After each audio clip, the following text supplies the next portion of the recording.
Selamun aleyküm. Euzubillahimineşşeytanirracim. Bismillahirrahmanirrahim.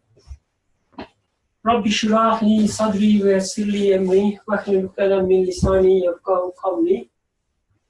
Inshallah, we will start with 18th word. Bismillahirrahmanirrahim, the 18th word. This word consists of two stations, of which the second has not yet been written. There are 3 points in the first station. First point, in the name of God, the merciful, the compassionate.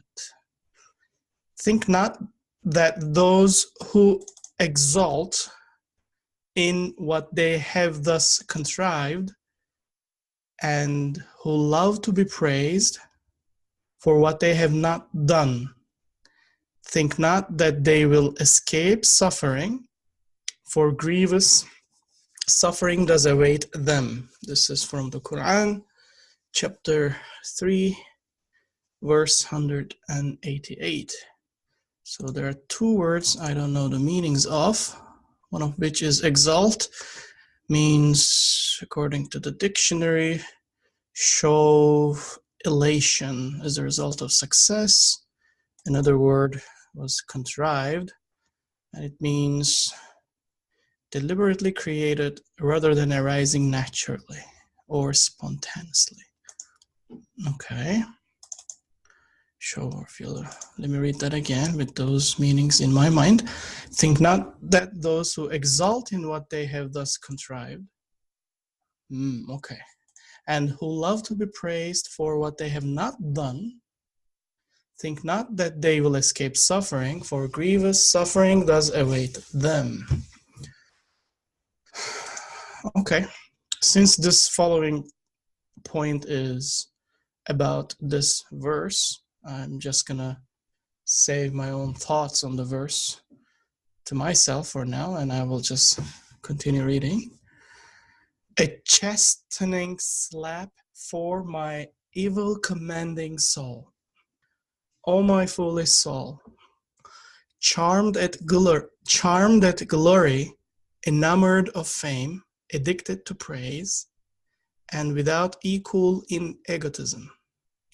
O my foolish soul, charmed at glory, enamored of fame, addicted to praise, and without equal in egotism. If it is a just claim that the source of the fig and its thousands of fruits is its tiny seed, and that all the grapes in their 100 bunches hanging from a dry branch of the vine are produced through the skill of the branch, and that those who benefit from them should praise and esteem the branch and the seed, then perhaps you have the right to be proud and conceited about the bounties with which you are loaded. Okay, interesting. Bring up an example from a fig fruit and its tree in order to delve into the concept of egotism. Okay, let's keep that example in mind. Example of a fig and its benefits and how those benefits may or may not stem from its branch and the seed. But in fact, you deserve to be constantly chided, scolded, rebuked. But in fact, you deserve to be constantly chided, or if I'm butchering the word, please forgive me, because you're not like the seed and the branch. Since you have the faculty of will, you reduce the value of those bounties through your pride. Since you have the faculty of will, you reduce the value of those bounties through your pride. Through your conceit, you destroy them. Through your conceit, I understand this as pride, you destroy them. Through your ingratitude, you nullify them. Through claiming them as your own, you lay hands on them unlawfully. Your duty is not to glory in your deeds, but to offer thanks. What is fit for you is not fame, but humility. What is fit for you is not fame, but humility. Your right is not praise, it is repentance, and to seek forgiveness. Your perfection lies not in self-centeredness, but in recognizing God. Your perfection lies not in self-centeredness, but in recognizing God. Yes, you in my body resemble nature in the world. That's a strange sentence. Yes, you in my body resemble nature in the world. I understand so we are speaking to ego in our body, which also resembles to nature, I guess, in the world. So ego, the relationship between ego and body is similar to the relationship between the concept of nature and the world, as far as I understand. Both of you were created to receive good and be the thing to which evil is referred. Both of you were created to receive good and be the thing to which evil is referred. That is to say, you are not the agent and source, but the recipient and passive. You have only an effect, and that is being the cause of evil because you did not accept as you should have. You did not accept as you should have done a good arising from absolute good. Okay, I need to read this sentence again. You have only an effect, and that is being the cause of evil, because you did not accept as you should have done a good arising. As you should have done a good arising from absolute good. Emphasis is important, I guess. Didn't make sense in the first time. Also, you were both created as veils, so that things that are apparently ugly, whose beauty is not obvious, would be attributed to you. Both created as veils, so that things that are apparently ugly, whose beauty is not obvious, would be attributed to you. And you would be means of the most holy divine essence. Most holy divine essence, being acknowledged free of defect. But you have taken on a form entirely contrary to the duty of your natures. Although out of your incapacity you have transformed good into evil, you as though act as partners to your Creator. That means one who worships himself and worships nature is extremely foolish and perpetrates a great wrong. And do not say, I'm a place of manifestation, and one who manifests beauty becomes beautiful. For you have not assimilated it, so are not a place of manifestation, but a place of passage. And do not say, among people I was chosen, these fruits, these fine works are shown through me. That means I have some merit. No, God forbid. Rather, they were given to you first because you are more bankrupt, needy, and sad than everyone else. I guess there is a footnote here at the end of the first point. Truly, I was extremely pleased at the new Said silencing his soul to this extent in this dispute, and said 1,000 bravos. So that concludes the first point. The microphone is yours. Jazakallah khair. Such a beautiful and lovely reading. as usual. I always enjoy listening to you, Emin. Jazakumullah khair. Just one note. In the footnote you just read at the end, it ends with 1,000 bravos. So when I first read it, it sounds a little strange because he's trying to dealing or training his ego, but then saying 1,000 bravos. I checked the original there, it's Barakallah. So it's not bravo. It's, you know, just the translation issue. Not a big deal, but just as a side note. Well, let's start from the beginning then, inshallah. In the name of God, the merciful, the compassionate, think not that those who exalt in what they have thus contrive. With a simpler English that I can understand, it means think not that those who are happy or glad with what they achieve, what they brought, and who love to be praised for what they have not done. Think not that they will escape suffering, for grievous suffering does await them. So this is a verse from Quran, and somehow, I'm saying somehow because usually interpretation of Nursi is not easy to follow, like in the first read.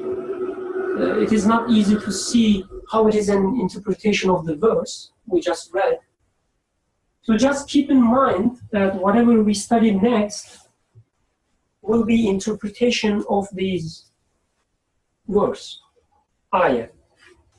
And then he continues, O my foolish soul, charmed at glory, enamored of fame, addicted to praise, and without equal in egotism.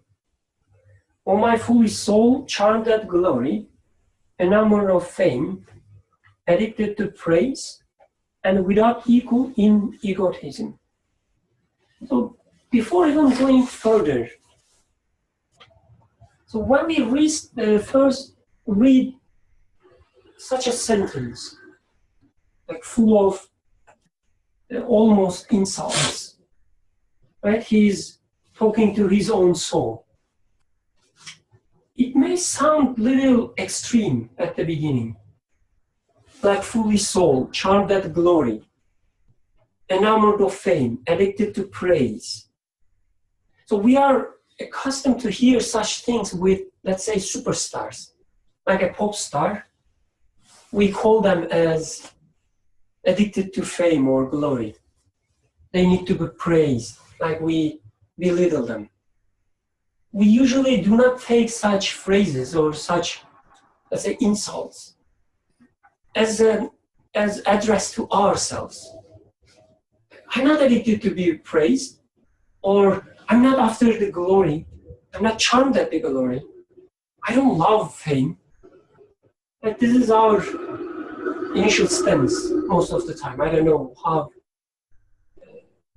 how's the situation with you.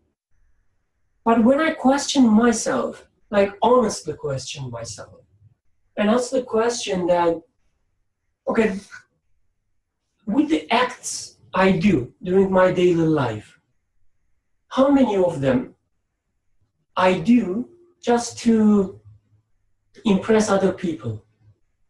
How many of them I do just to be praised?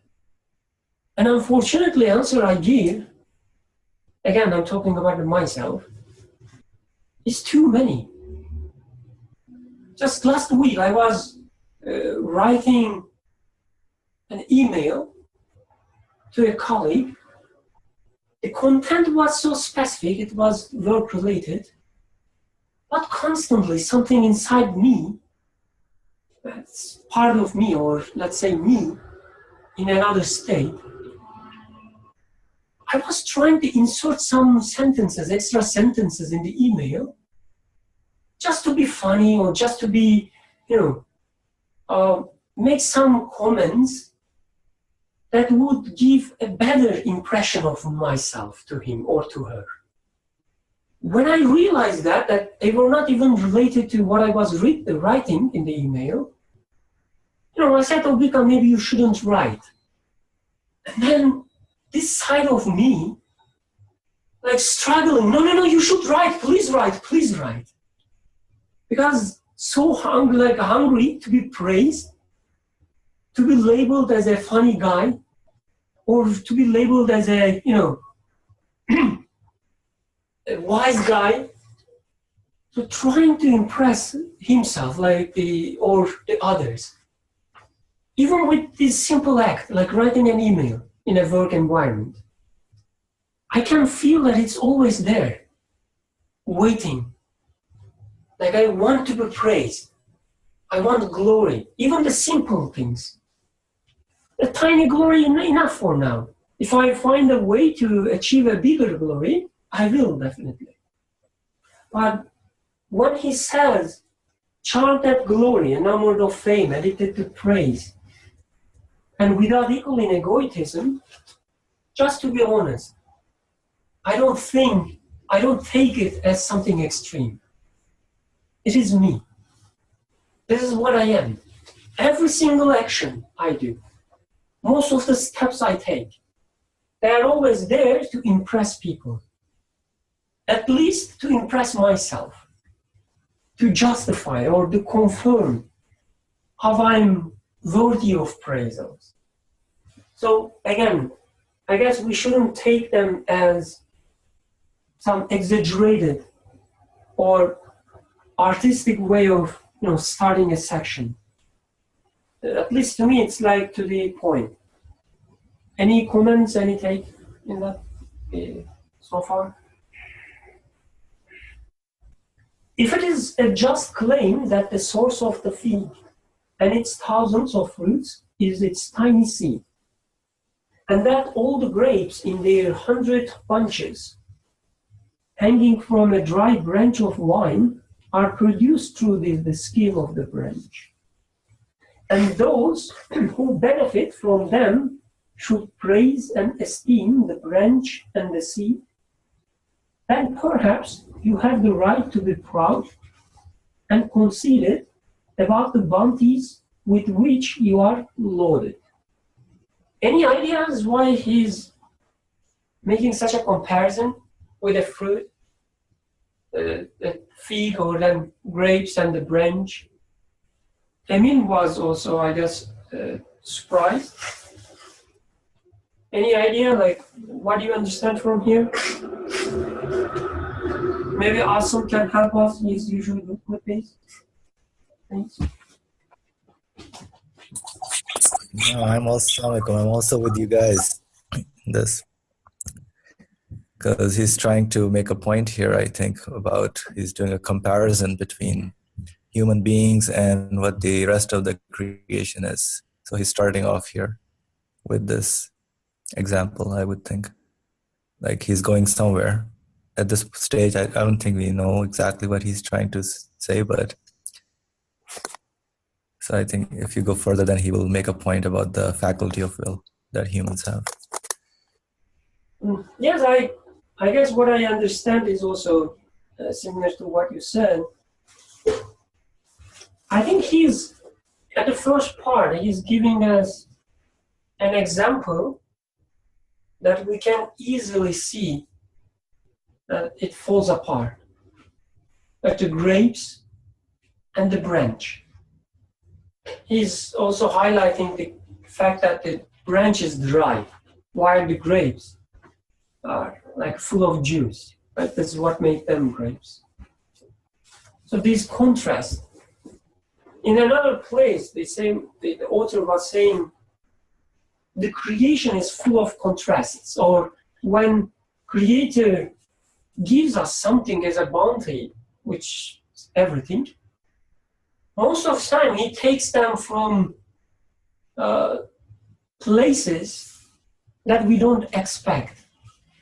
Like the nutrition of a baby coming from the mother's breast, for instance, or grapes coming from a dry branch. So of course, this is just, I guess the way I understand at least, is just giving us a direction there. Like dry branch and the fruit, the grapes, the proof is not the fact that the branch is dry and the grapes is juicy, but it's just a direction. It's trying to say, as far as I understand, like look at the qualities that you experience with the grapes, and then look at the qualities that you experience with the branch. Do they match? Do they fit? And as we discussed a lot before, including our retreat, the causality, nature, he says there is no match between the qualities. The fruit, the pleasure you get from a fruit, the taste you get from a fruit, enjoyment you get from a fruit, or mercy you experience through the fruit. You can attribute none of them to the branch, he says. So what we observe in the fruit or the grapes cannot be attributed to the branch. And I guess when we see this mismatch in the first part, and then we can apply it to the second part, which relates to ourselves. I have some fruits as well hanging from my body. I have fruit of wisdom. I have fruit of mercy. I have fruit of compassion. I have fruit of love. I have fruit of hatred sometimes. All these fruits hanging from me. But when I look at myself, to Birkan, I see nothing but a dry branch. So when I ask the question, do the qualities I observe in the fruits match to the branch, which is me? Just like in the case of grapes and the branch, real branch, or figs and the seed, I easily say no. I don't even know how I feel merciful. I don't even know when or how I feel compassionate against someone, to someone. It just happens there, happens to be there. All the ideas that I have, they just come. I don't know how they, generated, how they created. I have no idea. I ask for them, and I see them there. So all these fruits, just hanging from me, but just like the grape and the branch example, I cannot claim any ownership over them. So he's saying that if that wasn't the case, if you had the ownership of these fruits, you would be able to, at least to some extent, you would be allowed to be glorified or praised. But you are not, he says. This is at least what I understand. I don't know what you think. But in fact, you deserve to be constantly chided, constantly warned or belittled, maybe. Because you are not like the seed and the branch. Since you have the faculty of will, you reduce the value of these bounties through your pride. So that part is interesting. So it says you're not even a branch. And when you use your free will in the wrong direction, you become even lower than the branch. A branch is a higher being than you. Because at least it does not, from my perspective, it does not claim any ownership. It just serves us the grapes. But when it comes to us, just like the branch, we do the same thing. We serve the fruits, but then claim ownership. We said, oh, I made them. It was a great idea, Birkan. Oh, yeah, sure, I thought. Just like, every time I do. This is how I feel, right? When sometimes, when people tell me how great idea it was, what I articulated, even if I don't say anything, even if I say Alhamdulillah outwardly, inside I said, yes. I've been always like this. Through your conceit, you destroy them. Through your ingratitude, you nullify them. Through claiming them as your own, you lay hands on them unlawfully. So I have one question, I'm not sure, please help me. Like, I'm not trying to make you speak, I'm serious. The first part, he says, through your conceit, you destroy them. Through your ingratitude, you nullify them. Through claiming them as your own, oh, not this part, sorry, the first thing. Through your conceit, you destroy. Through your ingratitude, you nullify. So what does he mean with destroying or nullifying them? I mean, I can understand that you claiming ownerships, you're stealing them. But what does it mean? Like, why they are destroyed or why they are nullified? They are still there. I still said something very insightful. So my idea was still wise and clever. Just because I claim ownership, how it is destroyed or nullified. Any idea here? I would say it's like eating a fruit or anything. Again, going back to the analogy the author is presenting, without acknowledging its owner, without like pondering over, like by seeing perfect design or what does the fruit points to. So similarly, like you were saying, the fruit that is hanging out through our being, like it could be mercy or compassion. So if one may be using that, but without knowing it, so that's definitely, then you're destroying that fruit. And so it doesn't even exist for you, basically, if you're not even aware of these fruits hanging through your being as well. Does that make sense? I would like to add something to it. I also think that you essentially reduce the essence of something when it is kind of either represented or attributed to something else. In the instance that, for example, if I'm a painter and I paint something, I don't know, something very beautiful, but then I have someone else go out in the market and sell it. So the salesman who's kind of representing my painting or taking some form of accountability or ownership of it in the market and tries to talk highly about the painting will only be able to represent or perhaps will only be able to kind of represent that painting to an extent that salesman understands the painting itself. But I guess the ultimate wisdom or true wisdom, it will always lie within the original painter. So I think there's definitely a lot of reduction that happens when something is attributed to something other than its true source. Yeah, thank you. So I was also thinking about how we destroy these things that we are thinking about, like the fruits and the seeds as belonging to something from the universe. I mean, definitely the reduction is happening, but I think there's a worldview that the author is trying to establish, like in the comparison of the way we see the universe.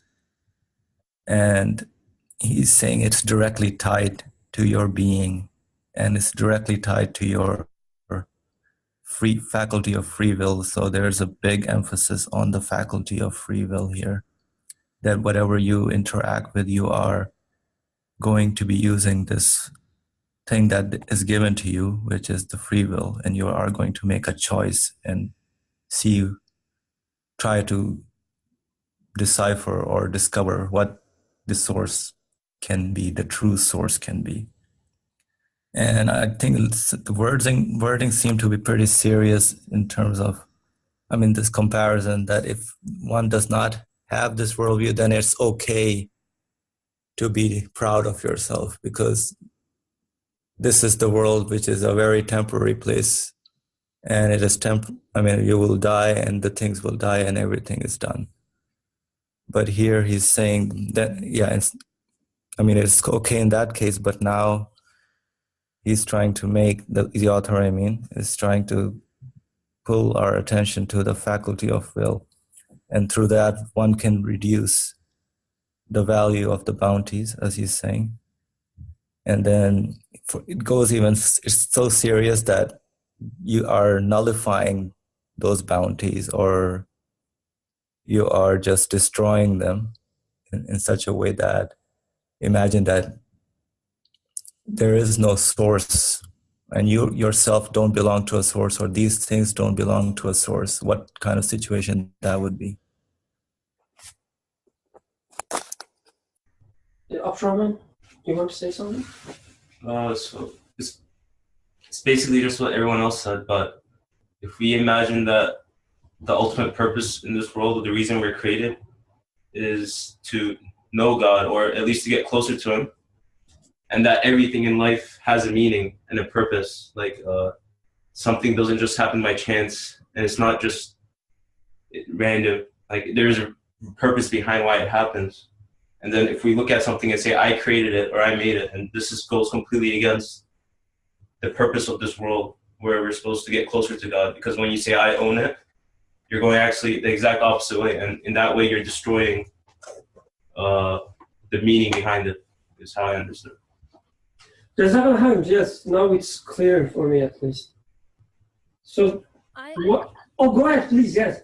Yeah, I'm a little bit confused about the losing of the value, because I guess I was thinking of the painting and the painter example before, and so if a master artist makes a painting, if you sell it with his signature, it will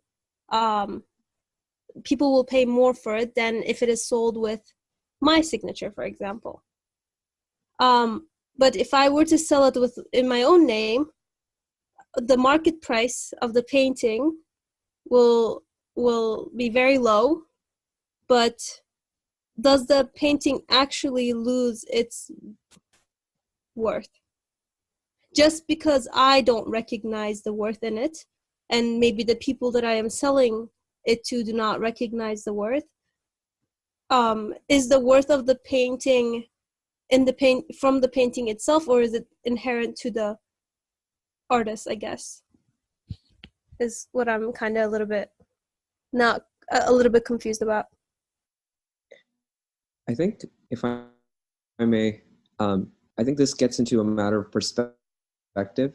So similar to the only truth or the only reality that we can observe or confirm is our perspective.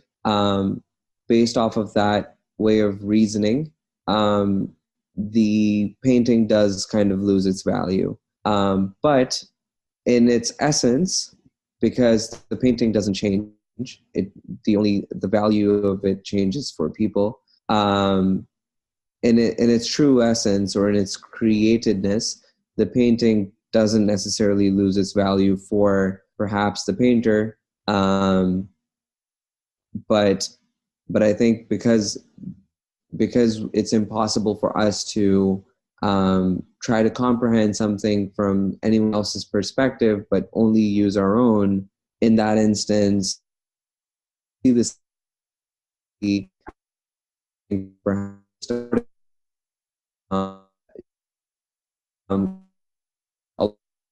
things,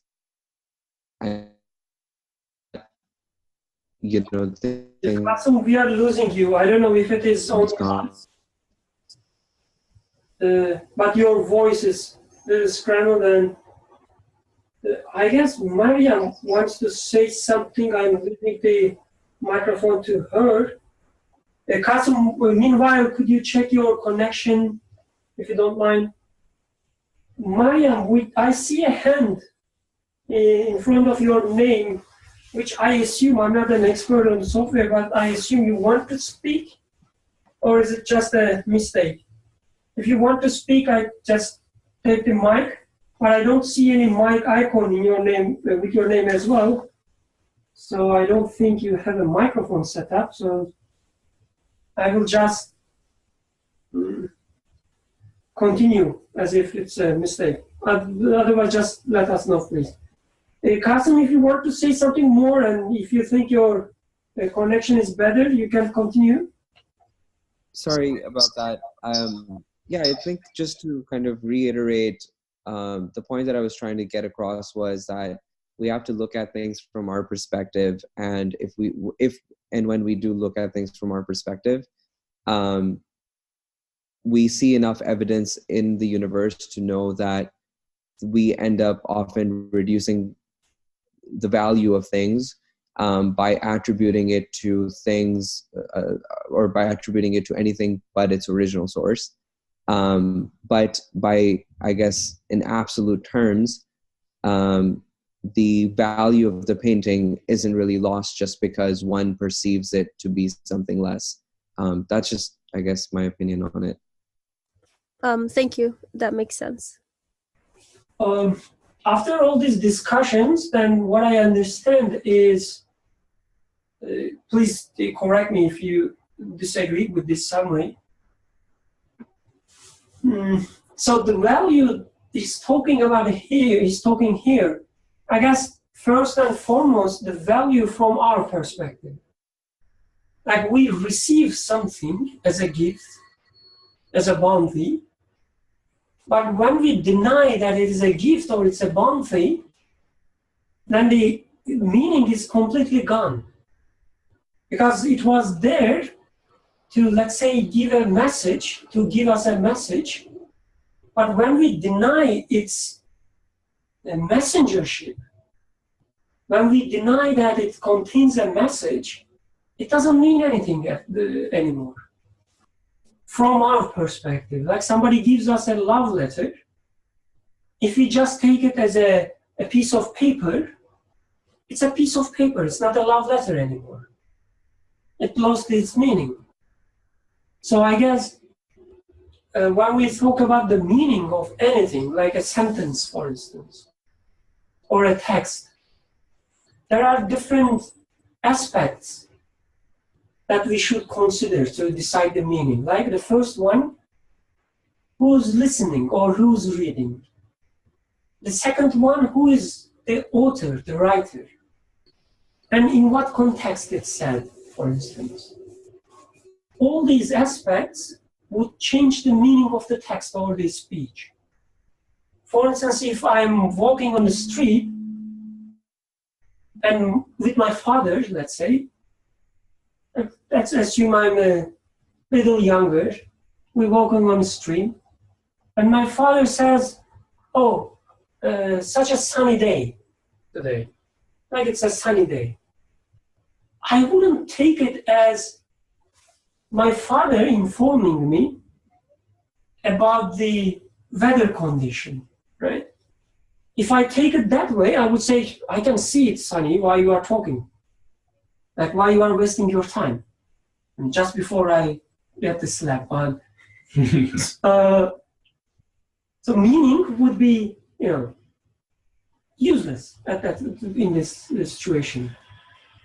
But because I take it like a speech from my father, I would take it, oh yes, probably my father trying to tell me that let's go and do something together. Or let's walk a little bit more. Right? The meaning is changed completely. Just because I take it from my father, not someone. This is, I guess, one part of it.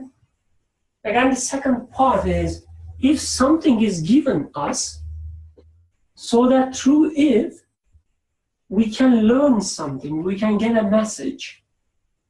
And even, and we deny even the fact that it is a message from someone else by claiming, no, I created it.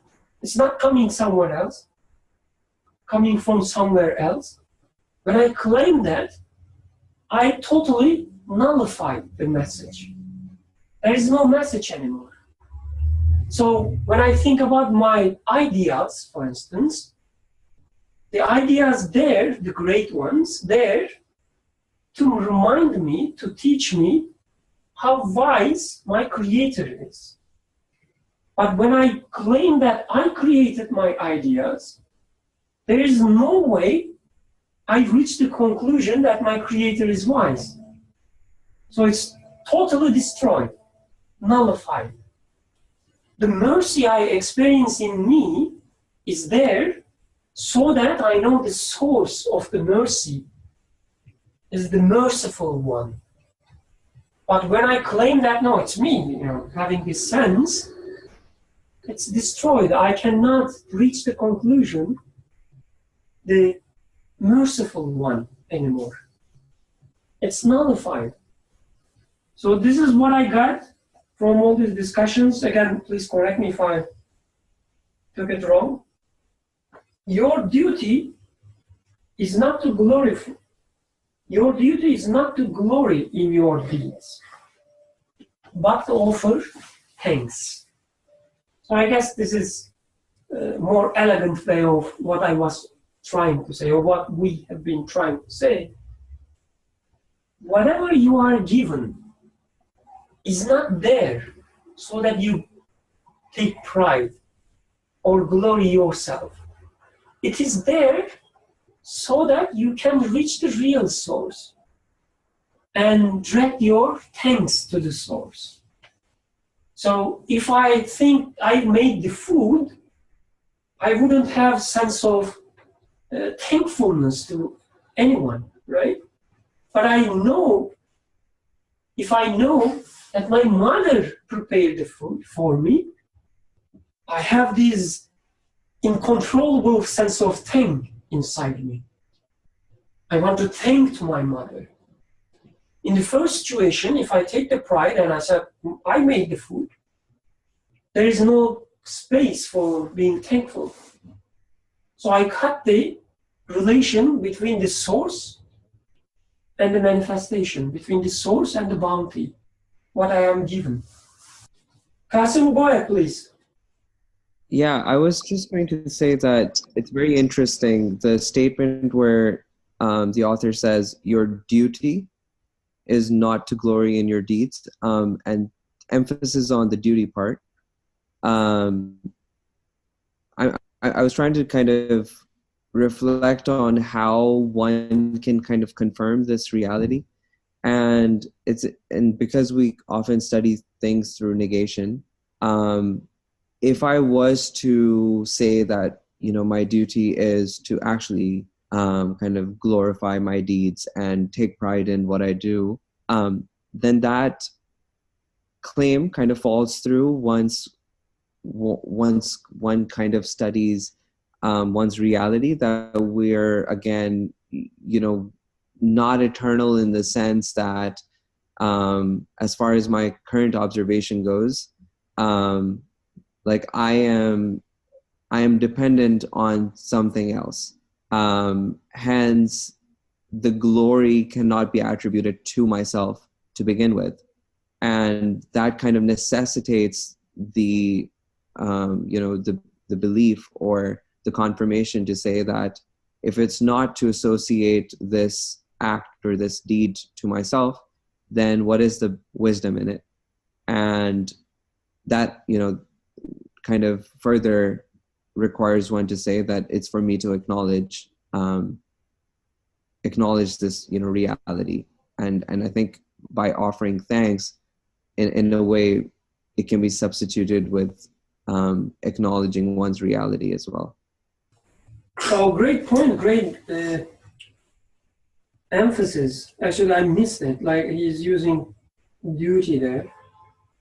I guess one way to understand it is when you have a duty, when you are, let's put it that way, when you are supposed to do something, and when you do not do it, when you chose to not to do it or fail to do it, there is a consequence of this, right? When you are supposed to do something, there's a consequence of it.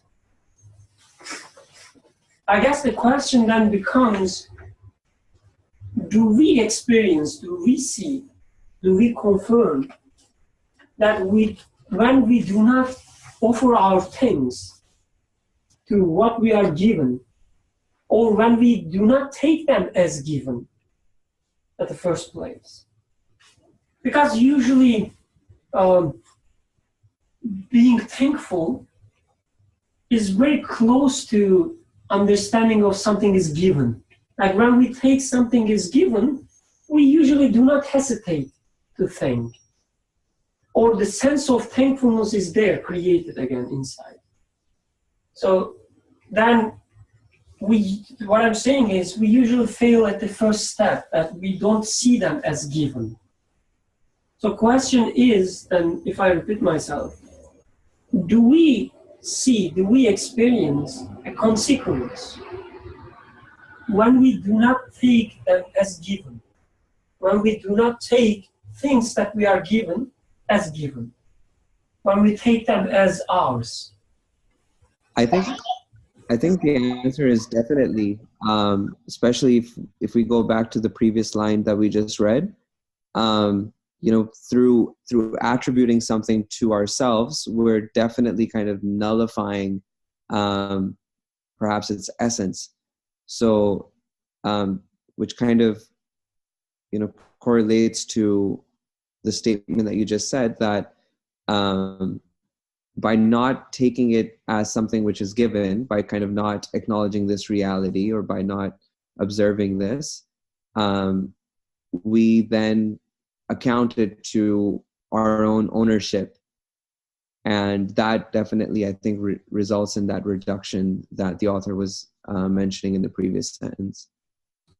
There was someone else who was trying to speak at the same time with the Qasim, so if you want to speak, go ahead, please. Yeah, it was me. I actually forgot the question you asked for the moment. Can you please repeat it for me, please? Oh, sure. The question is, Qasim was asking why he is using the word duty there. He's saying your duty is not to glory in your deeds, but to offer thanks. And I was... Oh, yeah. Oh, yeah. And your question was like,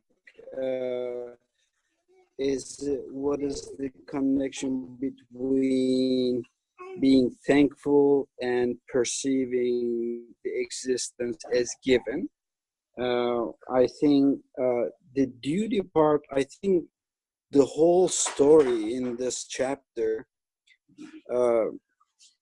in my personal understanding, that's how I see it, it started with that question actually.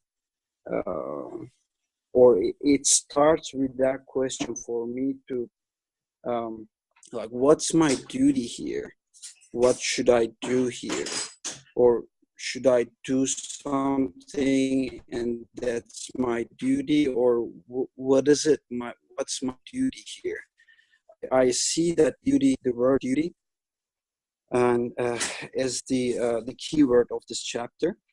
I think that's why a person looks at the things around and looks at himself and then try to see the connection, or not try to see the connection actually, but the reality outside of me cannot be different than the reality of me here, because I'm part of this reality. So I find the fruit analogy. We lost you, Mohammed Said. If it's not only me. Can you hear me now? Yes, we can hear you now. So I think, what's the reason for me to look at the universe and try to ask this question? Is it the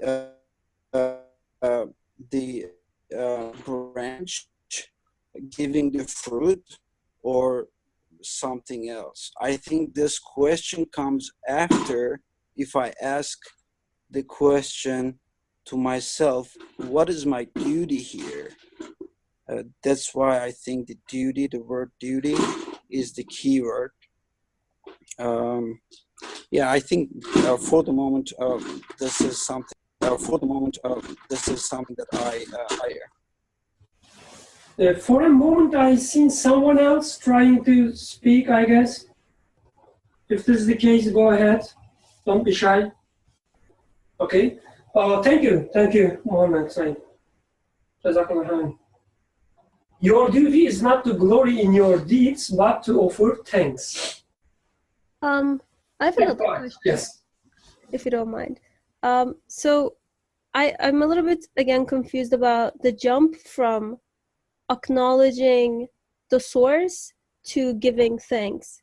So if I look at the qualities that are manifested through me, and I recognize that I cannot be the source of these qualities, or the branch realizes that it cannot be the source of the fruit. But how do I jump from this conclusion to coming to a state of being of gratitude, of saying thank you for choosing me to be the vehicle through which these qualities are manifested, I guess, or for being the branch, basically. Can I? Go ahead, please. Yes, please. Sorry, I was just going to add. I think there are perhaps two different ways of looking at it. There's definitely offering thanks in the sense of expressing gratitude. But how I see this particular thanks is in just a realization, in just confirming the reality. So for example, if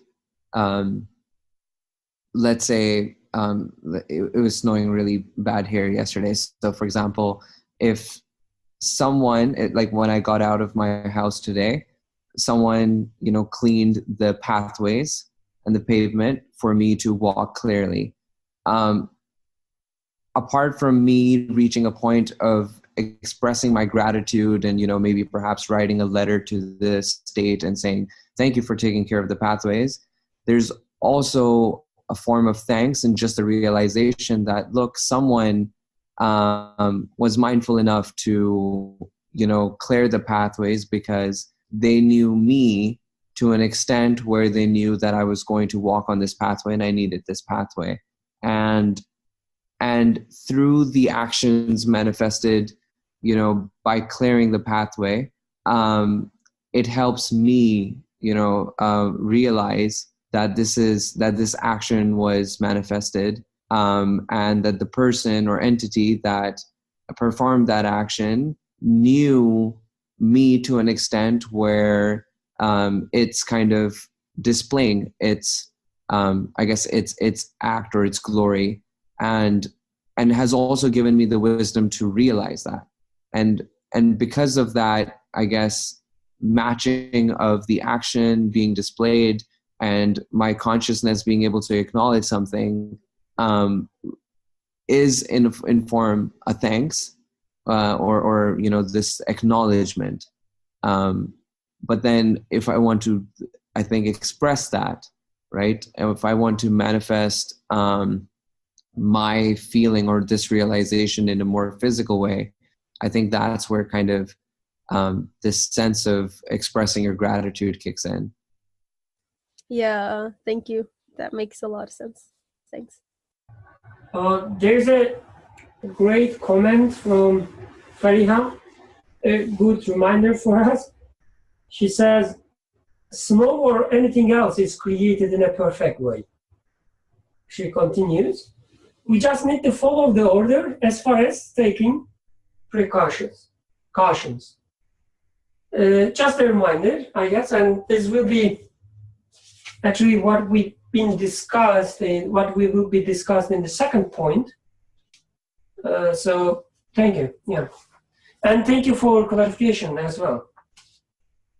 What my own take when it comes to offering thanks, to be honest, I don't take it much of something that should be inferred and conclude. Like when I enjoy something, the sense of thankfulness is there. And just like I have an innate connection with beauty, I have an innate sense of being thankful to something that I enjoy. Especially if I see it as something that's given to me, served to me, offered to me. Being thankful, I guess the sense, the emotion is there. What I have there is a free will, just like he was mentioning in previous sentences. I have free will to offer this thing to the source, to the real owner, and make a connection with the owner, initiate a communication with him or her, or take this sense of enjoyment, pleasure, as a glory, as a praise to myself. So the way I understand the distinction between your duty is not being, like when he says your duty is not glory but to offer thanks, what I understand is in the state you are, that you have this enjoyment, the pleasure, like what you observe in you yourself. You can either take it as a reason to praise yourself, or a reason or a vehicle to initiate a connection with the source. Father, quickly, just two things. I wanted to just add to what you were saying. I agree with you, like that innate sense. And it's, for me, like I'm just thinking loudly, it's easier to understand. For example, I may not have that feeling of pleasure immediately because of my not being mindful. So one can think of a situation, for example, by contrast, for example, when I do something nice, and I think I have done it, which is mostly the case for me. My first action rarely is with, conscious of what I really am and what I'm not. I think, okay, I'm doing something nice. And that niceness, for example, if in me, I just take it out of me and just put it on the wall here, say, okay, this is the niceness with which I did something nice. Do I say that this niceness deserves acknowledgement? That whoever I did something nice to should thank me, or rather thank this niceness for that, whatever nice thing was done to them. And so it's easy to understand that I do find it very natural and very immediately I understand that whatever is nice, or whoever is nice, or let's say there's nobody's nice, but just niceness or kindness or compassion that with which I acted, that compassion deserves acknowledgement, deserves gratitude. So insofar as I think I did that kindness, I want gratitude. If I give my child, a glass of juice or glass of water or a glass of milk when he wants it, and he snatches it from my hand and drinks it and throws the glass on the floor and says, get lost, go away. I find this, at one level bad manners, but also it's about you are being so ungrateful for what I'm doing for you. I'm treating you nicely and you are responding with not acknowledging. So we can understand that we feel that sense of being wronged when we act in our name, because that kindness is wronged, we feel, when it is not acknowledged, when it's not responded to. So in that sort of sense, I can use my egotistical action as an example to see that when I do something nice to someone, I really don't like it when they don't respond as I expect, by acknowledging and by, realizing, like you were saying. And so it's innate, like you were saying, it is that innate sense of that quality that we typically associate to ourselves, we already assume, we already know that that quality deserves acknowledgement, deserves to be, I don't know, let's say glorified or praised or thanked, that whoever is kind should be thanked. Like that's why we want to be thanked, or we want to be acknowledged, and we want to be, when we see that this is my kindness, which is like default. The other thing I wanted to say was gratitude is so central. It is the aim, so to speak, of human beings in some sense, according to, I guess, if you take the Quranic teaching, it seems like on the one hand there is denial, and the other hand is gratitude. And yet, as you guys were saying, gratitude is not something that one has the power to will to do, so that I am, like if I tell you, be grateful, and you say, okay, I will be grateful. It's not something you can will into being directly. It's a feeling. And so there has to be something else that I will do, and then that gratitude will simply be the outcome of that, because I don't feel personally I have direct hand or a direct access to gratitude so I can switch it on directly and switch it off. It's something else that is more to do with my mental or understanding of my reality, or realizing something which then immediately either results in gratitude or results in taking it for granted, and therefore not something special, not something worthy of. So I think most of us, I don't know, again I'm generalizing, but I personally feel we don't actively, I don't think any of us here might actively go out and say, I am the one who is the owner of kindness, and I am compassionate, and I want to be proud. No one, I think, would say, here at least, that they really want to be proud. So what does happen is, because we are unaware, it is sort of by default, we are associating these things to ourselves, and therefore taking it for granted. We don't notice it. And so when you don't notice it, when I don't actively contemplate on it,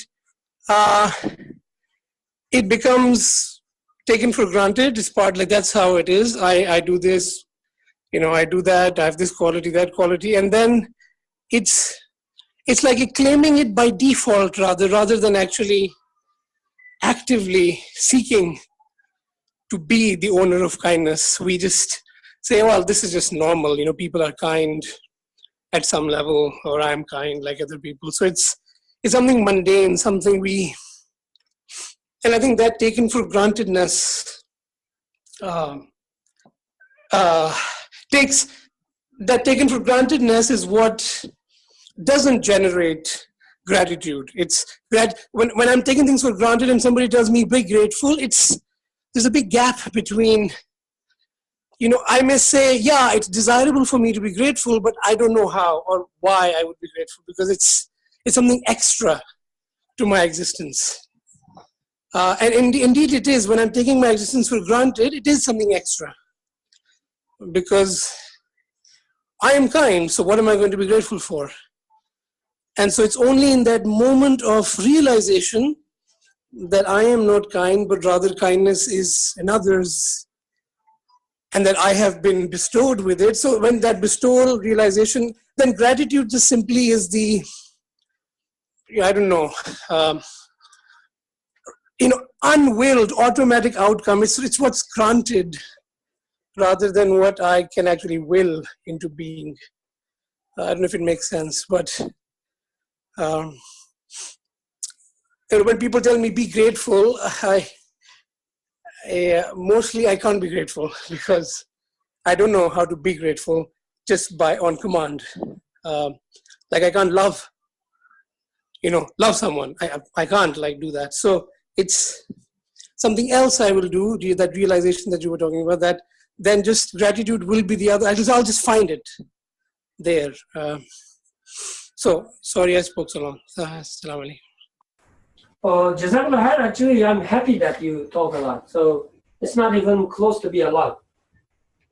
Jazakallah khair. I guess the last point you made, like somebody tells me be grateful, but I cannot. I guess the question is there that why you are not grateful. Like, I'm not asking you, don't get me wrong, but why I'm not grateful? Because the claim, at least in Quran, right, the creation is full of things that you should be grateful. Or the author, he says your duty is to be thankful. Like, this is your core of humanity. Like, if somebody asks you what you are, according to author, you should define yourself as the one who gives thanks. This is what you are. This is the claim. But at the same time, we most of the time find ourselves ungrateful. Most of the time, we don't see any reason to be grateful. No reason to be thankful. So what I'm going to say right now is, I haven't taught it a lot, so I might say something nonsense. Please interfere and correct me. But I guess this is the reason the author is starting with the free will. Maybe he's trying to say that there is no such thing as being neutral. With everything, you make a choice. The free will is always there.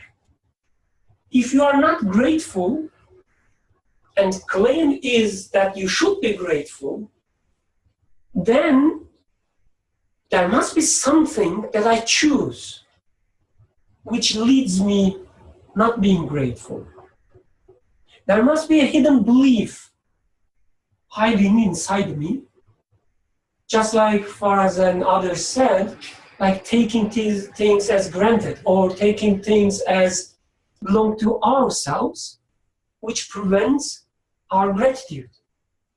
If I think something is belong to me, I don't see any reason to be thankful. But here, it's not like being neutral. I made a choice there. I took it as something belonged to me.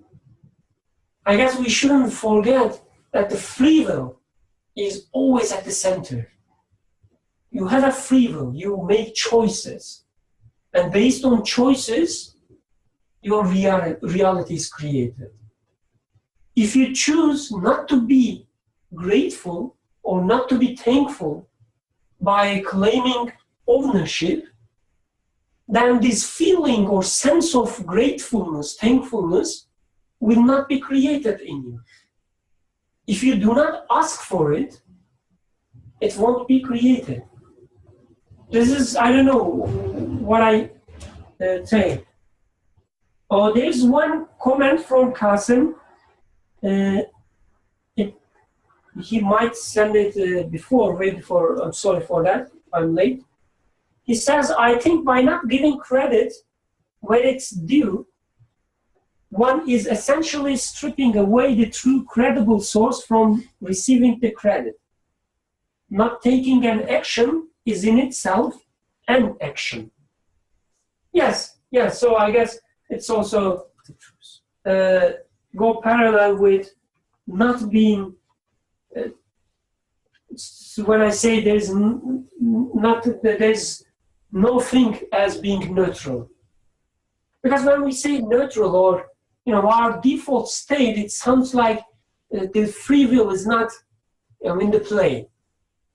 I heard someone else's microphone, so I'm leaving the microphone. Sorry, it might have been my microphone. I was just going to add to what you were saying earlier when you said there's no such thing as neutral. And I agree with that. I just want to second that by saying that essentially choosing not to choose is a choice. And in the analogy or the example that you mentioned earlier, the sense of gratitude or the sense of thankfulness is there, one can choose to kind of accept that or try to perhaps reason with it to a point where one confirms it to be one's reality, or you're essentially, ignoring it or denying it. And through that denial or through that ignorance, you're not going to get the outcome of, feeling grateful. So as Brother Faraz was mentioning earlier, just because someone commands to do so, you don't just get there. So if someone says, hey, be grateful, I will not just be able to be grateful unless I take the steps or take the process or go through the process for that matter. And at each level, make those choices, which at the end may result in the net outcome being gratitude or the expression of gratitude. Thank you. If there is no other comments, we can continue, but if there are comments, I would be happier. So this text that just very briefly, as I'm reading this text, it says, your right is not praise, it is repentance, okay, so on. So part of when I read this sentence, your right is not praise, so just want to reinforce to myself, because I may read this sentence in a state where I have attributed praiseworthy qualities, and I want to underline praiseworthy qualities. They are worthy of praise, praiseworthy qualities to myself. I might find it very counterintuitive and odd to say, how come I should not be praised? Or as if to say, well, are these qualities not praiseworthy? Is kindness, compassion not praiseworthy? Is charity not praiseworthy? Is love not praiseworthy? And so just wanted to reinforce to myself that no, they are praiseworthy. These are praiseworthy. It is just that the sentence here, like, you're right, this you is the one who is falsely claiming that this compassion is its own, that this love is its own. And so instead of saying that these qualities are praiseworthy, I simply, just because I take them to be mine, subsumed under me, so I put myself, self quote unquote, up front and say, this self deserves praise. But that is a misattribution. That is either from ignorance or through free will. But there is I have to be careful there, because the qualities are indeed praiseworthy.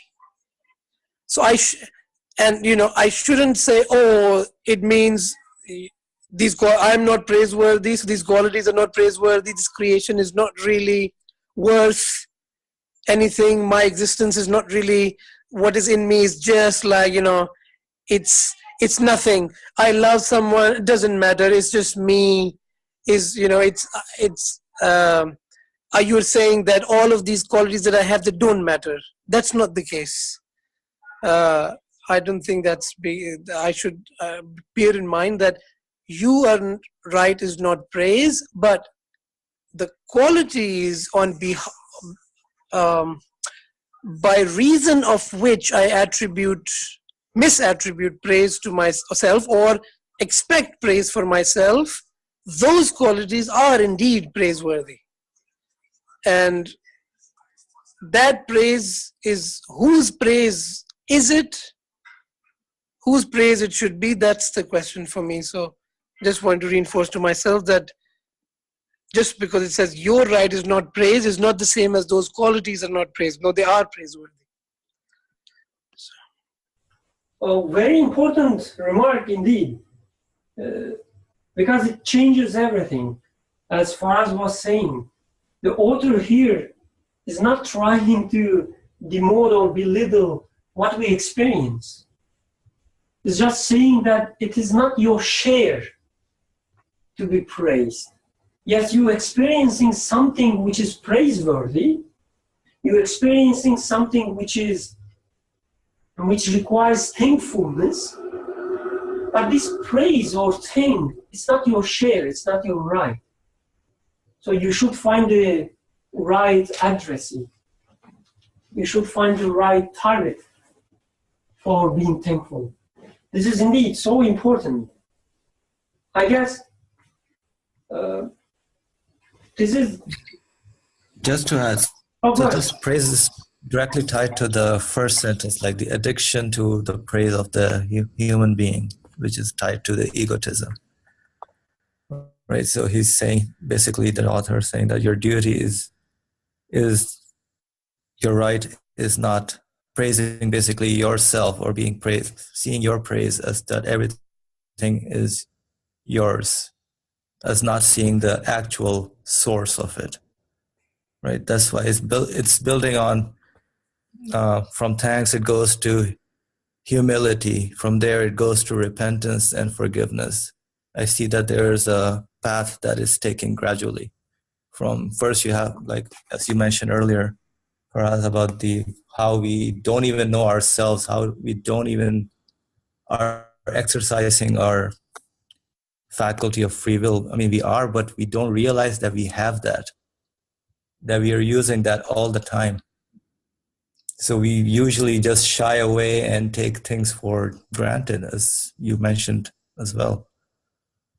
So we really need to awaken that and realize that we have this faculty of free will. And that's what makes us human, and we are using it all the time. But are we really exercising it appropriately? And that's why if we are conscious of it, then the automatic response is thanks from us. And then all these things that we are taking pride in, we're looking for fame, and the fame does not belong to us at all, because we now realize that, hey, is this mine or am I given these things? And that's how I become my humility comes in, because I'm realizing that this is not mine at all. It's not me who should be getting this fame. The one who has given these things to me, the qualities, the compassion, the kindness, the being nice, whatever you were mentioning for us. I mean, I really loved it. So those are all given to me. And that's how I will become, I will be humble or show the humility. And then again, you're right, it's not praise. I don't want like the praise people who praise me or the other things. It's not, there's no right for that, because they're not the source of that. That's why I think the next stage is for repentance and forgiveness, because we are, as a humans, our first impression is that we see that the universe may be the source, but then after further investigation, we proceed in progress and we see, hey, that is not the case. That cannot be the source. I don't know if that makes sense. Alhamdulillah, such a beautiful connections. All these comments, I really appreciate. This reminded me, Asim, when you make the connection with the soul, charmed at the glory, enamored of fame, addicted to praise, and what we just discussed, what Faraz just said. So I guess it's also becoming now clearer that the soul and the fact that it has a tendency to things that are praiseworthy or things that are beautiful, things that are gives pleasure. This is not a faulty design. This is not something wrong. There's nothing wrong with this. The fact that we like things that are praiseworthy, or the fact that we can see things that are that they are praiseworthy. So the fact that our soul enjoys these things, this is something good. This is another bounty that we have. We can get the pleasure out of things. We can see how praiseworthy they are. This is, I mean, we shouldn't take this as well as a granted. From my perspective, the glass that you are holding doesn't have sitting in front of you, sorry, doesn't have this sense or doesn't have this capacity to see that things are praiseworthy, from my perspective at least. So the fact that I can see that things are praiseworthy, that things are like great, or the source of pleasure, this is something good, through which I ask about the real source. So the connection between my soul and the praise, connection between my soul and gratitude, used in the right way, with the right choice of my free will, it's a means, a vehicle to know my Creator. Going back to verse, I just realized something. Maybe I'm wrong, but he says in Quran, think not that those who exalt in what they have does contrive, and who love to be praised for what they have not done. So, the way I understand is there is nothing wrong the fact that we enjoy, like I'm just talking about the sense of enjoyment, pleasure, we get when we see something achieved, something done, we get this pleasure. But the problem starts when we ask praisal, when we ask to be praised for something we haven't done. Like, yes, something is achieved in front of us. There was a problem, an idea came to my mind, and the problem was solved. So there's an achievement in front of me, an experience that I have. I cannot deny it. I have the pleasure, I have the enjoyment, but once I start asking something I don't deserve out of this experience, then the problem starts. The problem is not the fact that we see an achievement there. The problem is we attribute this achievement to ourselves. Again, please correct me if you think I'm saying something nonsense. Thank you for sharing everything. Actually, it makes perfect sense. I really benefited from what was said. So now I'm just wondering, so the way we are made, it's in human nature we experience things, and when we experience something, obviously like a quality, it's appreciated for itself. The quality is appreciated for itself. That's a given. That's how we are. There's nothing wrong with that. As far as, I guess, I'm trying to work out the process where, like, how the author is basically pinpointing that we should find the right target to attribute the quality to. So how do we go on in that process? It has to do with just like questioning the event itself, questioning the object itself. Is it the source of this quality? Is it the source of this? And then am I the one producing this? That's the whole process that we go through, la ilaha. And then when nothing works out, so what we have left is there must be a source that is worthy of praise. Aisha, I guess you wanted to say something, am I wrong? Maybe I hallucinated. Yeah.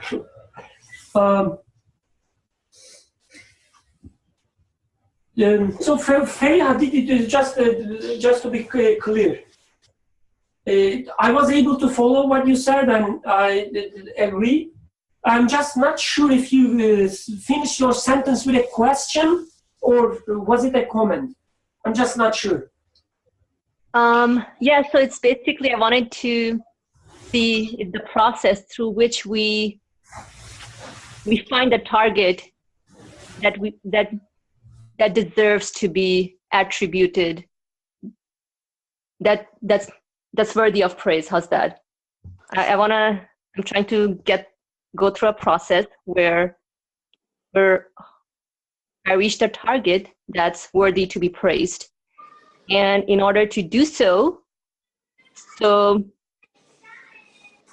I guess we have to go through the whole questioning. So let's say one experiences an event, you experience some kind of quality, and obviously the way we are made, we get, I guess we automatically appreciate that quality. And so the quality that we are appreciating, then we go through this process, hey, I guess what is the source of existence of this quality that I'm appreciating? Is it the event itself? Is it the object itself? Or maybe it's me, it's my quality. And so just going through this whole questioning process, then, which really I think is like the La ilaha process, like nothing is the source of existence of this quality. My ability is not the source of existence of this quality. The event itself is not the source of existence of this quality. So what is left then?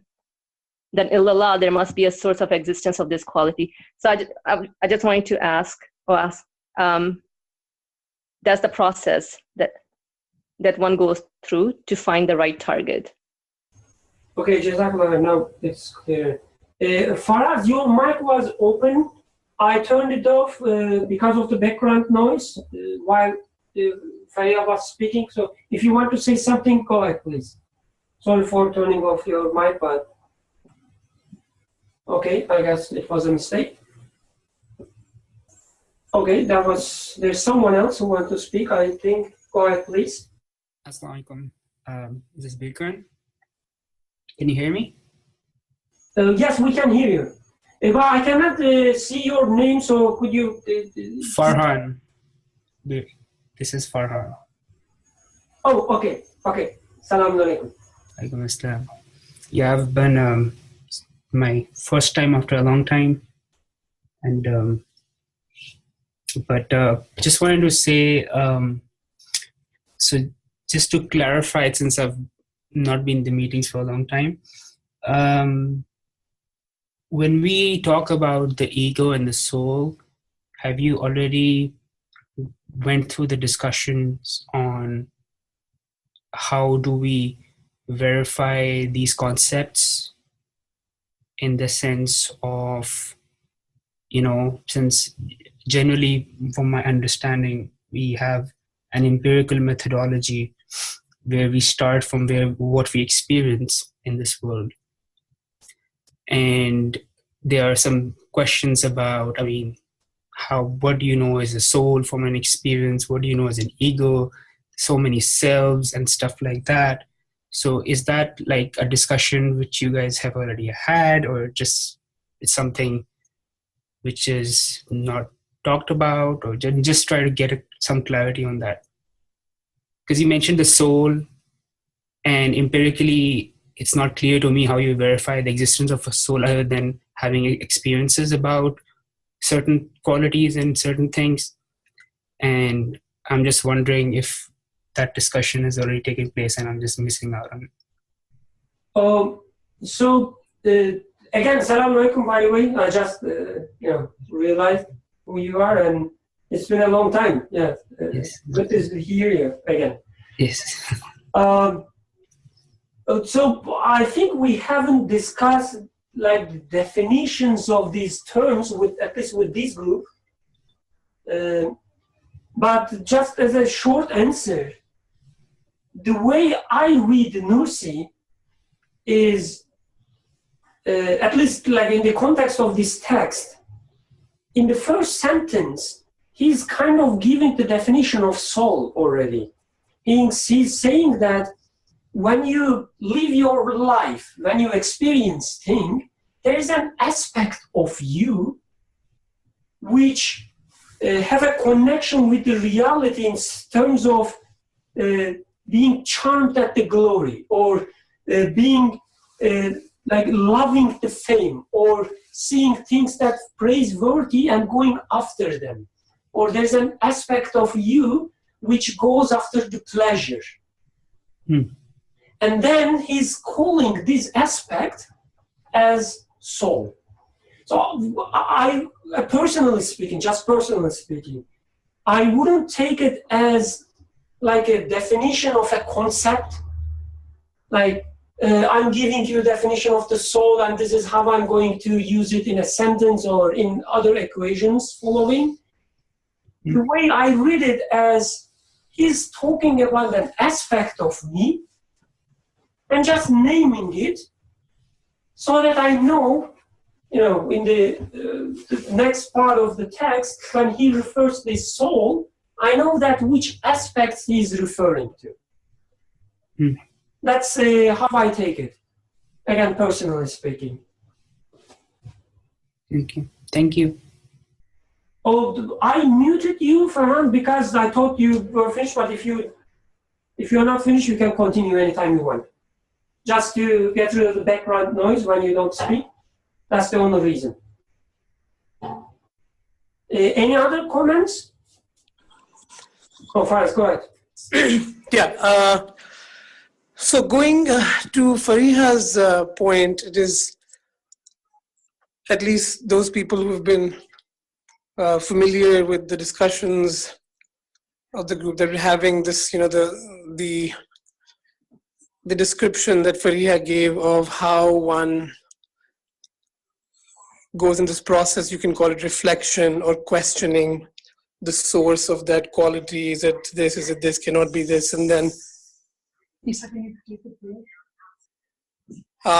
sorry, so that is right. I'm not contradicting it, only to say because Fariha's comment was also sound like also a question, sort of trying, maybe looking to articulate what would that coming to the target or coming to the goal, or if it is not my quality, then how do I? And I think one of the terms that I wanted to, that came to my mind, is this ideas of reading the sign or listening to those qualities. So what they are saying. So, to give a very practical example, just to be very simple. So I make something for someone, I cooked something, and I cooked it with love and with the hope that they would like it, and they don't like it. They eat it and they don't appreciate it, they don't like it. Now, at one level, I can be very disappointed and devastated, or that, it's so hurt. I did something that, and the alternative, I'm trying to make this idea of hearing and listening and how it's actually takes me out of that horizontal framework and leads me to that target that Fariha was talking about. So in this practical example, that everyday experience might be with some people, I can start listening. What is, there's a sense or feeling in me that, let's say, that wants or that says, I am compassion, I am kindness, and I seek to be acknowledged, I seek appreciation. And then I started listening to this. So what are you telling me then? So where are you from? You are not from me. And where are you from? So you are from the one, you are a quality of someone, of something. And what you are telling me is that I come from someone, I belong to someone, and I am compassion, and you are disappointed because I want and deserve to be appreciated.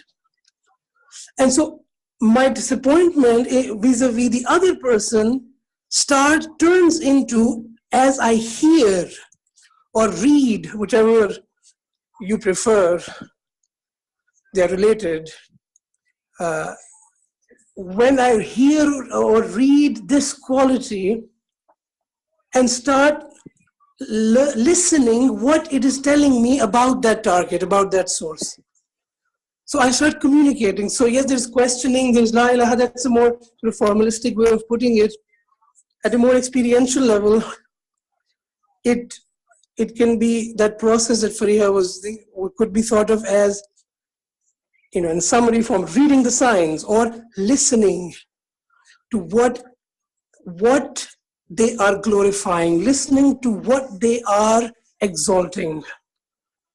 Does the quality say, I, kindness, just exist by myself, I gave myself existence, and so exalt me, glorify me? Or do I say, does the quality tell me, I cannot exist by myself, I must belong to someone, there must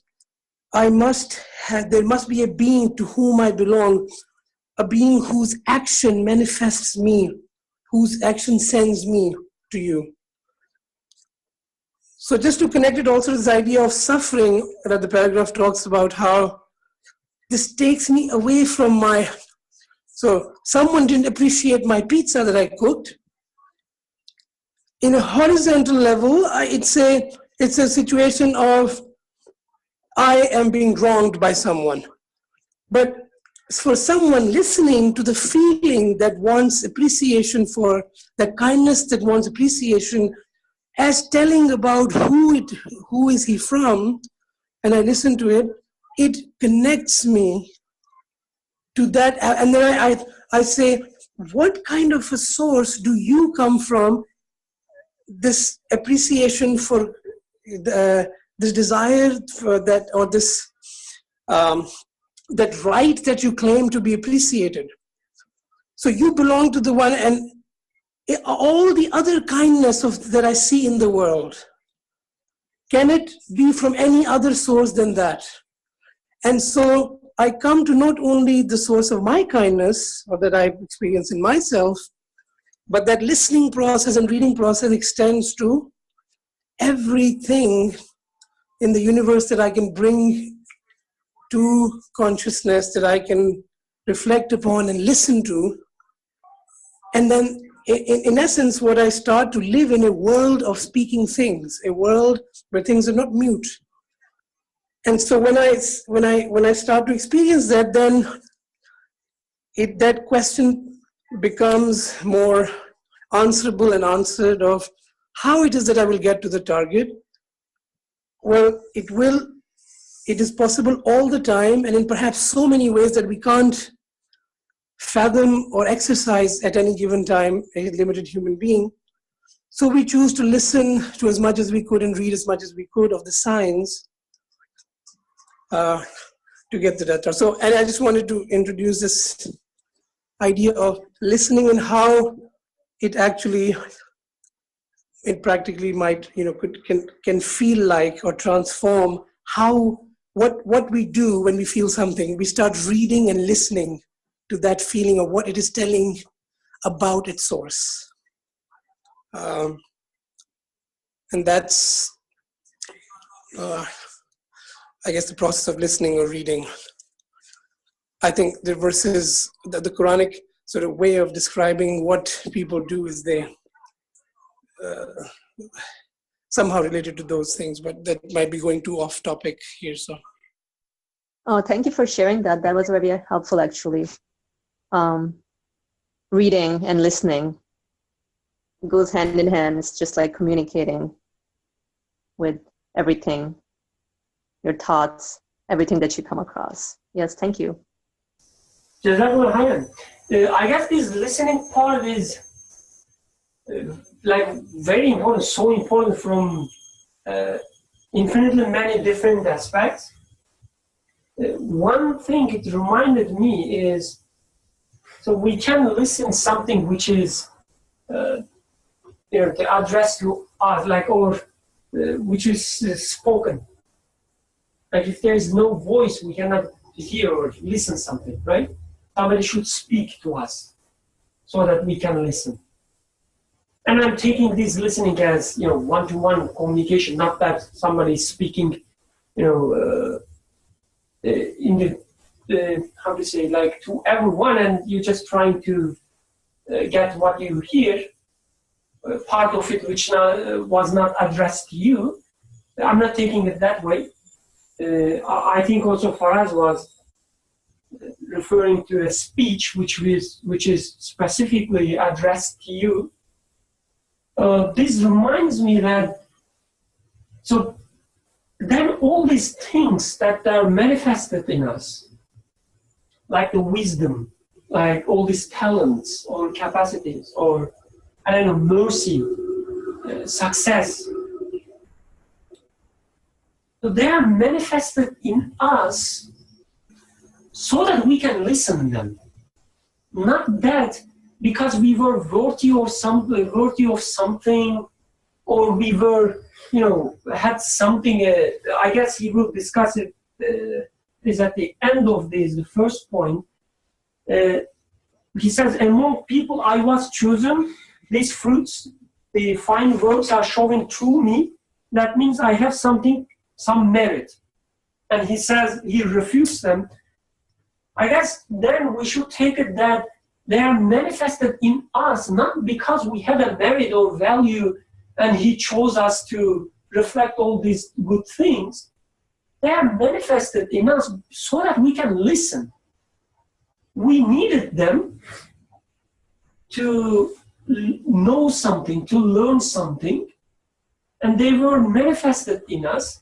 They were spoken to us so that we can listen by the first hand, not through observing other people and so on, but from the first hand we can experience the mercy of the Creator.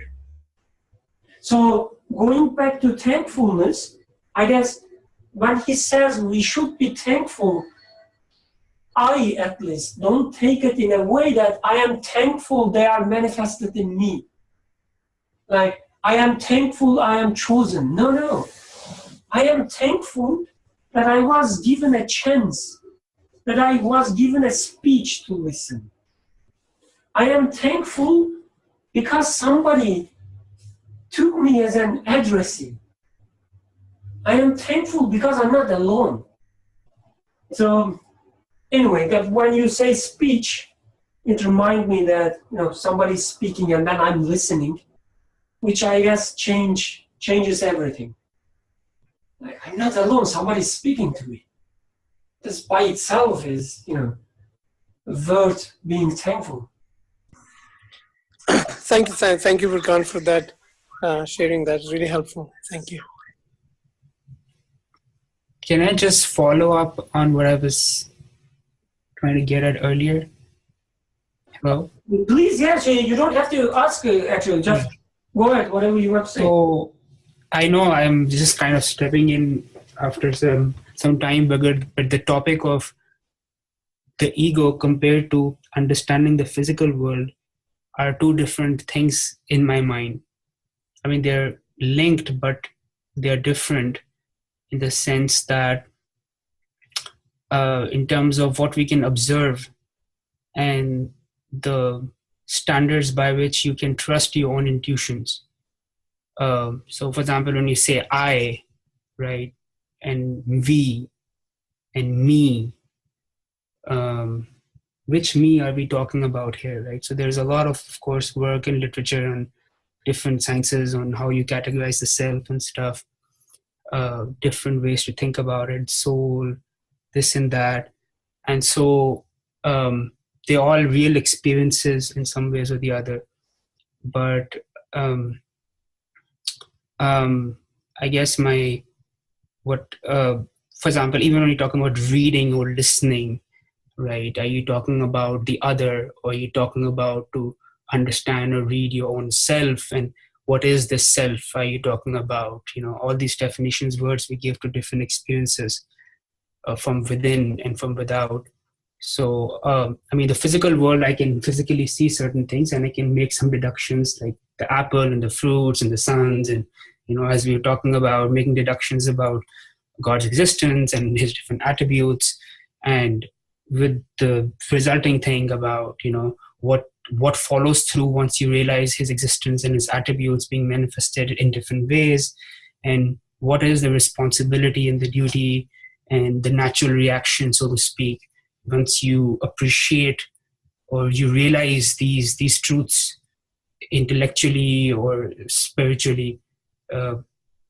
But that to me, in my mind, is one thing. But when you talk about ego, for example, it is in my mind, you're opening up the self, your own black box, the black box through which you were experiencing everything else.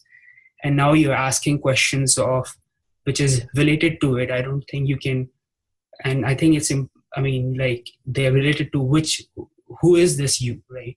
And so it's the points about attributes of God and the fact that you need to appreciate them, but not attribute it to yourself. I mean, they all like play around with these ideas and, different. So I think, I don't know. I mean, what has been your take on thinking through some of these things, or simplifying some of these ideas to make, to think about them from an empirical perspective? I'm just curious to hear your perspective. Anyone's. So there is, concepts of the self and ego, as talked about in disciplines, there's a huge area. I think here, as far as I think and understand, there is a basic understanding that thinking about the I there are two fundamental ways in which one can think about the eyes. There are many other ways, but whatever else there are, there's also this, which is to me important for our discussion here, correct me if I'm wrong, is that like everything else, the physical world, so to speak, the world, I would say everything, physical, non-physical, everything, there's a way to talk about them in two ways.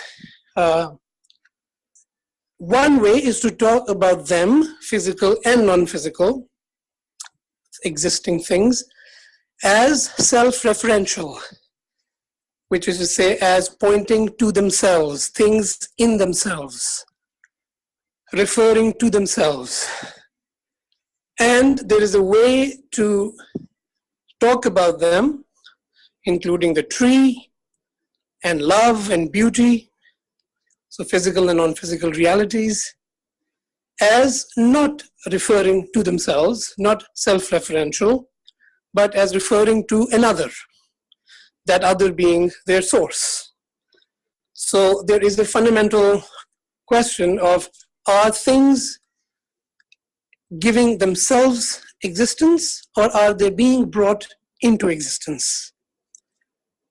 There is, to my mind, no shared ground between these two attitudes. One can switch between them, but at any given point, one takes one attitude and thinks with it. And for the purpose of this discussion, I take it that I at least agree to think about things as not self-referential, but referencing another. In which case,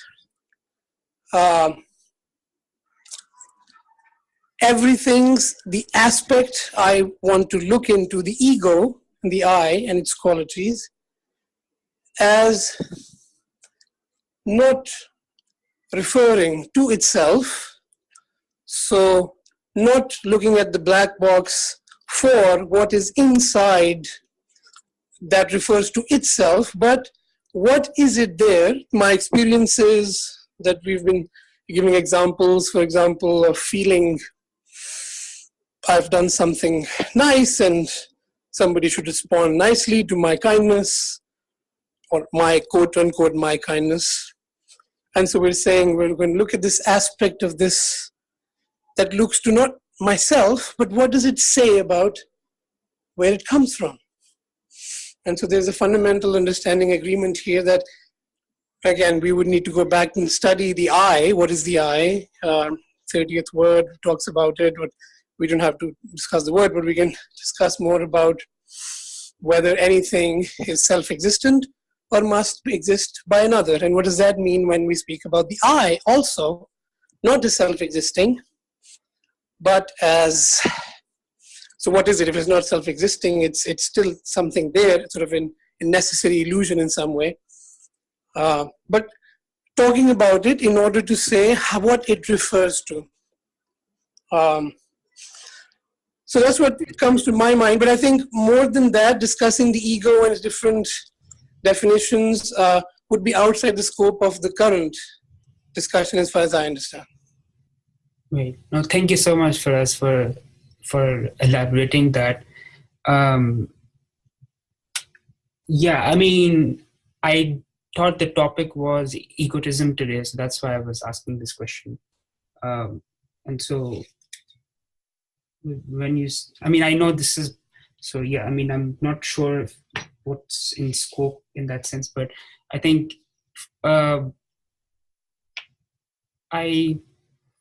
guess that helps definitely in terms of clarifying the perspective you're taking. My general understanding has been from, and I like that approach, is, instead of referring to theories or different perspectives, taking your own experiential experience and just talking about it and getting comfortable with these concepts based on your own experience, not about what you think or what Nietzsche thinks. It's about what I think, the me, and my experience about the world, and if I'm able to verify his existence or these realities through my own experience.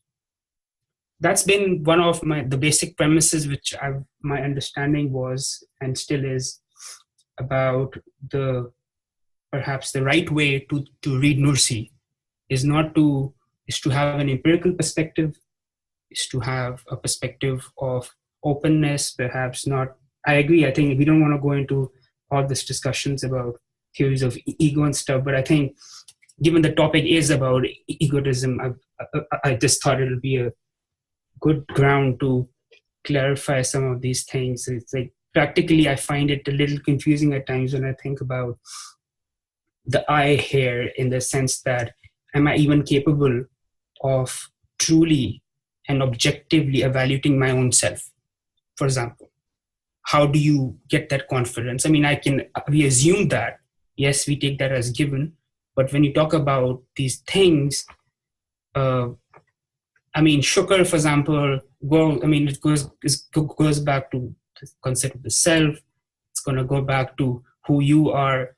And if I thank someone, it goes back fundamentally to the idea of kind of causality and what is my role and what is this ego thing we're talking about? What is this? So, but thank you for your perspective. I appreciate that. I have to interrupt. If you want to continue, I'm really sorry, not because, something is out of scope or something, I don't want to hear, just simply because we are out of time. I'm really sorry for that. I think it's really important what you said, what Farah said. And if I'm not misreading the text, I guess at least I can promise that these questions will be somehow answered in the second point. I guess the currently author is, as you said, Farhan, taking an experiential perspective and telling us that we have a sense of praise in the reality. Like there's a way of interacting with the reality in which we see this praiseworthiness, we see some values in the reality. He's just laying down the foundations in this first point, that we have such connections with the reality, like we can enjoy things and so on and so forth. And then in the second point, I guess he will elaborate more about a distinction between your take, like your egocentric understanding of these pleasures or of these experiences versus the way you take things as looking at themselves, for instance. So I guess he will elaborate a little bit more in the second point what he really means, the aspect of the things which looking to you. So other than that, we really need to finish the discussion. I'm really sorry, because I'm sure there are some people waiting for it's to be closed because it's 9:22. But Jazakallah khair, let's take them, these questions and the comments, as a starting point for the next week, inshallah. So if you don't mind, we need to close now. Thank you for all great comments, the contributions. Jazakallah khairan. And let's see you all, inshallah, next week. We can continue just from where we start. And if Farhan, if you are with us next week, or Faraz, one of you just can remind us when we start the second point that there were such questions, because I might forget, or some others may forget. Please remind us. So again, Jazakallah khair, and see you inshallah next week.